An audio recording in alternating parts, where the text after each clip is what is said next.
3 मार्च होली है और चंद्र ग्रहण है। इस दिन गाय को बस एक चीज खिला देना, आपको 7 पुश्तों तक धन की कमी नहीं मिलेगी। 3 मार्च की रात आसमान में जो दृश्य दिखने वाला है वह कोई साधारण खगोलीय घटना नहीं है। यह वो रात है जब ब्रह्मांड की सबसे रहस्यमयी और विनाशकारी ऊर्जा हमारी धरती से टकराने वाली है।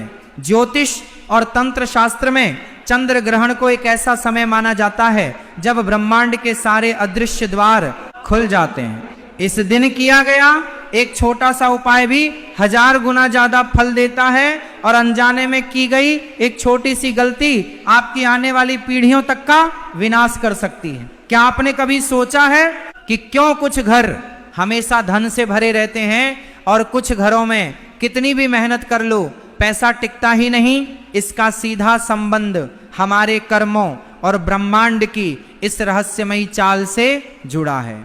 लेकिन इन सब के बीच हमारे प्राचीन ग्रंथों में एक ऐसी गुप्त चीज का वर्णन है जो अगर आपने इस 3 मार्च के चंद्र ग्रहण के दौरान चुपचाप एक गाय को खिला दी तो आपकी आने वाली 7 पीढ़ियां भी गरीबी क्या होती है ये पूरी तरह से भूल जाएंगी।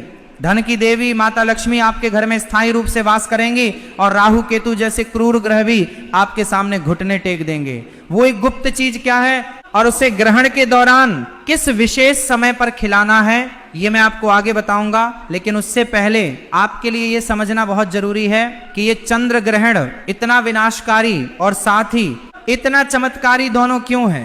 जब भी चंद्र ग्रहण लगता है तो ब्रह्मांड में एक बहुत बड़ा उथल पुथल मच जाता है। विज्ञान इसे केवल सूर्य पृथ्वी और चंद्रमा की एक सीध में आने की घटना मानता है, लेकिन हमारे ऋषि मुनियों ने हजारों साल पहले ही यह देख लिया था कि जब राहु अपनी काली छाया से चंद्रमा को ग्रसता है तो धरती पर मौजूद हर जीवित प्राणी की मानसिक और आर्थिक स्थिति पर बहुत गहरा असर पड़ता है। चंद्रमा हमारे मन का, हमारी भावनाओं का और हमारे घर में बहने वाले धन का सीधा कारक है। जब चंद्रमा ही पीढ़ा में होता है तो इंसान की सोचने समझने की शक्ति कमजोर पड़ जाती है। लोग गलत फैसले लेते हैं, घरों में बिना बात की लड़ाई झगड़े शुरू हो जाते हैं और सबसे बड़ा असर हमारे घर की तिजोरी पर पड़ता है। अब आप सोच रहे होंगे कि आखिर राहु और चंद्रमा की इस दुश्मनी का हमारे घर के पैसों से क्या लेना देना है।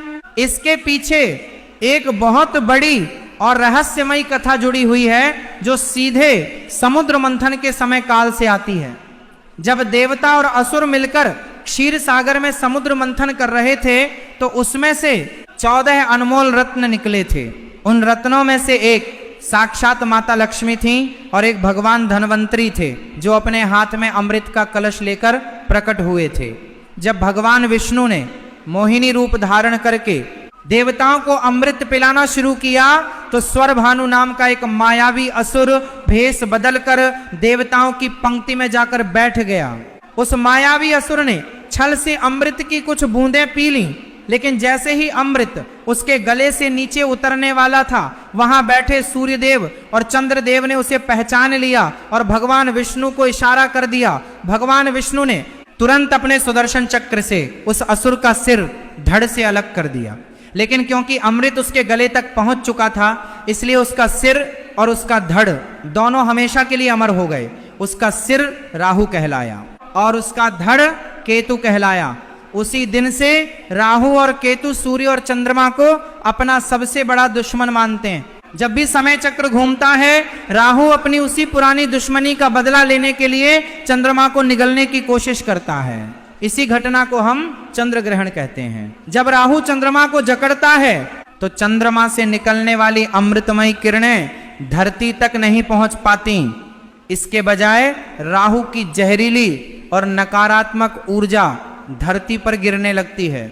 यही वो समय होता है जब नकारात्मक शक्तियां सबसे ज्यादा सक्रिय हो जाती हैं। पुराने लोग आज भी कहते हैं कि ग्रहण के समय कुछ विशेष काम बिल्कुल नहीं करने चाहिए। जो लोग इस समय बिना वजह बाहर घूमते हैं या भोजन करते हैं उनके शरीर में अलक्ष्मी यानी दरिद्रता का प्रवेश बहुत आसानी से हो जाता है।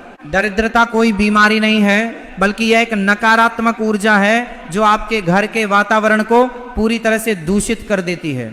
जब यह ऊर्जा घर में प्रवेश करती है तो सबसे पहले आपके घर का कोई न कोई इलेक्ट्रॉनिक सामान खराब होने लगता है, घर की दीवारों में सीलन आने लगती है, परिवार के सदस्यों में बिना बात की कड़वाहट बढ़ने लगती है और पैसा पानी की तरह बीमारियों और व्यर्थ के कामों में बहने लगता है। कई लोग अपनी पूरी जिंदगी ये समझ ही नहीं पाते कि आखिर उनके साथ ये सब क्यों हो रहा है। वे मेहनत करते हैं, रात दिन एक करते हैं, लेकिन फिर भी उनके सिर से कर्ज का बोझ कम होने का नाम ही नहीं लेता।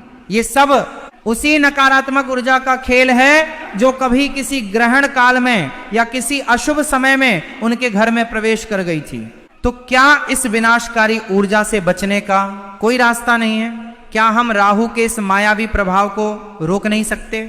इसका जवाब हमारे शास्त्रों में बहुत स्पष्ट रूप से दिया गया है। जब भी ब्रह्मांड में कोई नकारात्मक शक्ति हावी होती है तो उससे बचने का सबसे बड़ा और अचूक उपाय हमारी गौ माता के पास होता है। सनातन धर्म में गाय को केवल एक पशु नहीं माना गया है, बल्कि उन्हें साक्षात ब्रह्मांड का स्वरूप माना गया है। अथर्व वेद में स्पष्ट लिखा है कि गौ माता के शरीर में 33 कोटि देवी देवताओं का वास होता है। उनके सींगों में ब्रह्मा और विष्णु का वास है, उनके मस्तक पर भगवान शिव विराजमान हैं, उनके नेत्रों में सूर्य और चंद्रमा बसते हैं और उनके खुरों में नाग देवता का वास होता है। गौ माता की पीठ में साक्षात परब्रह्म का वास होता है और उनके गोबर में माता लक्ष्मी निवास करती हैं। जब आप गौ माता के दर्शन करते हैं तो आपको एक साथ पूरे ब्रह्मांड के दर्शन हो जाते हैं। अब जरा ध्यान से सोचिए, जब राहु चंद्रमा को निगल रहा होता है और चंद्रमा पीढ़ा में होता है, उस समय चंद्रमा की ऊर्जा बहुत क्षीण हो जाती है, लेकिन गौ माता के नेत्रों में साक्षात चंद्रमा का वास है जो कभी भी राहु के प्रभाव में नहीं आ सकता। गौ माता की आभा, उनका ऑरा इतना शक्तिशाली होता है कि दुनिया की कोई भी नकारात्मक ऊर्जा उनके आसपास भी नहीं फटक सकती। यही कारण है कि प्राचीन काल में जब भी ग्रहण लगता था तो ऋषि मुनि और राजा महाराजा सबसे पहले गौशाला की तरफ दौड़ पड़ते थे। वे गौ माता की सेवा करते थे क्योंकि वे जानते थे कि यही वह एकमात्र सुरक्षा कवच है जो उन्हें हर प्रकार की विपत्ति से बचा सकता है। ग्रहण के समय जब राहु का प्रभाव चरम पर होता है, उस समय यदि गौ माता को एक विशेष चीज खिला दी जाए तो ब्रह्मांड की सारी सकारात्मक ऊर्जा आपके पक्ष में काम करने लगती है। गौ माता के भीतर मौजूद 33 कोटि देवता तृप्त हो जाते हैं और आपके ऊपर से हर प्रकार का ग्रह दोष, चाहे वह 7.5 हो, ढैया हो या राहु केतु की महादशा हो, सब कुछ शांत हो जाता है। अब आप जरूर सोच रहे होंगे कि आखिर वह कौन सी गुप्त चीज है जिसे इस 3 मार्च के चंद्र ग्रहण के दिन खिलाना है। ये कोई बहुत महंगी या बाजार से मिलने वाली दुर्लभ जड़ी बूटी नहीं है। ये आपके घर की रसोई में मौजूद कुछ बेहद साधारण लेकिन चमत्कारी चीजों का एक विशेष मिश्रण है जिसे खास विधि से तैयार करना होता है। लेकिन इस उपाय को करने से पहले एक बहुत बड़ी और कड़ी शर्त है जिसका पालन करना सबसे ज्यादा जरूरी है। अगर आपने इस शर्त को तोड़ दिया तो ये उपाय बिल्कुल भी काम नहीं करेगा। वह शर्त यह है कि आपको ये उपाय बिल्कुल चुपचाप करना है। चुपचाप का अर्थ है कि जब आप इस विशेष चीज को बना रहे हों और जब आप इसे गौ माता को खिलाने जा रहे हों, तब आपको किसी से भी एक शब्द नहीं बोलना है। कोई आपको पीछे से आवाज न लगाए, कोई आपसे यह न पूछे कि आप क्या कर रहे हैं या आप कहाँ जा रहे हैं। आपको अपने घर वालों को पहले ही बता देना है कि इस विशिष्ट समय पर वे आपको बिल्कुल भी न टोकें। तंत्र शास्त्र में मौन का बहुत बड़ा महत्व है। जब हम मौन होते हैं तो हमारी पूरी ऊर्जा हमारे इरादे और हमारे संकल्प में समा जाती है। यदि हम बोलते हैं तो हमारी ऊर्जा शब्दों के माध्यम से बाहर बिखर जाती है और उपाय का प्रभाव बहुत कम हो जाता है। इसलिए जब आप इस उपाय को करें तो आपका मौन रहना सबसे बड़ी कुंजी है। तो चलिए अब मैं आपको उस गुप्त चीज को बनाने की पूरी विधि बताता हूं। आपको चंद्र ग्रहण शुरू होने से पहले ही, जब सूतक काल चल रहा हो या सूतक लगने से पहले का समय हो, तब आपको अपने घर की रसोई में जाना है। रसोई में जाने से पहले अपने हाथ पैर अच्छी तरह से धो लें और मन में माता लक्ष्मी और गौ माता का स्मरण करें। अब आपको एक कटोरी में थोड़ा सा गेहूं का आटा लेना है।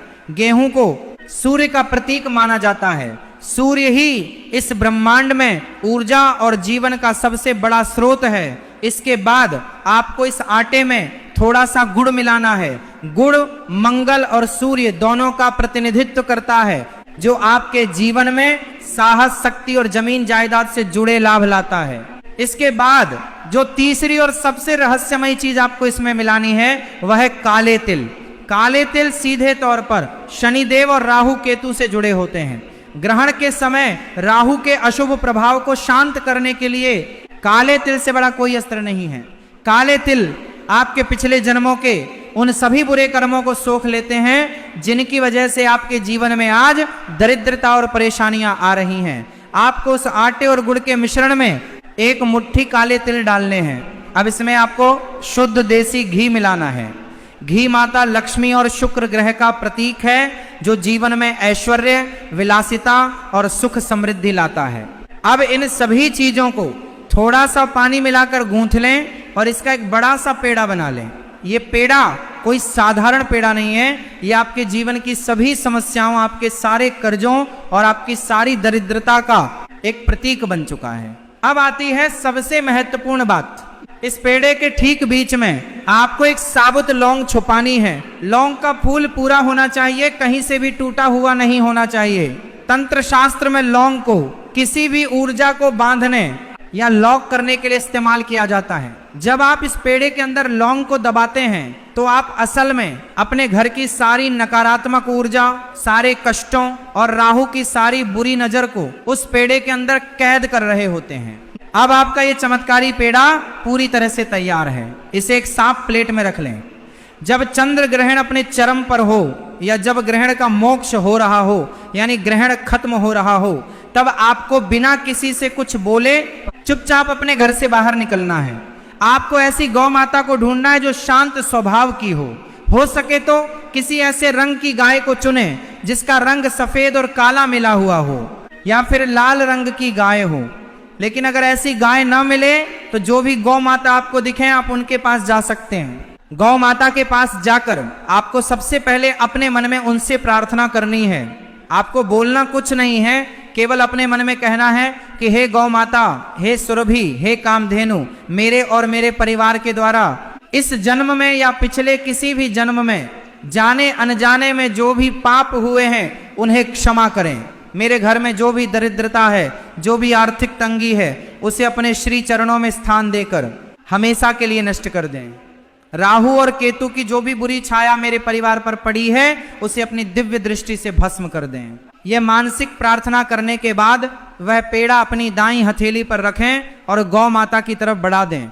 जब गौ माता उस पेड़े को अपने मुख में लेंगी तो उनकी जीभ आपकी हथेली को स्पर्श करेगी। शास्त्रों के अनुसार जब गौ माता की जीभ किसी मनुष्य की हथेली को स्पर्श करती है तो उस मनुष्य की हस्तरेखाओं में मौजूद सारे दुर्भाग्य, सारे मृत्यु योग और सारे दरिद्र योग उसी क्षण मिट जाते हैं। गौ माता की जीभ में इतनी अद्भुत शुद्धिकरण शक्ति होती है कि वह आपके भाग्य के पन्नों को दोबारा लिख सकती है। जब गौ माता उस पेड़े को चबाकर खा लेंगी तो इसका अर्थ है कि उन्होंने आपके सारे कष्टों को उस लौंग के साथ चबाकर नष्ट कर दिया है और काले तिल के रूप में आपके सारे पापों को भस्म कर दिया है। पेड़ा खिलाने के बाद गौ माता की पीठ पर बहुत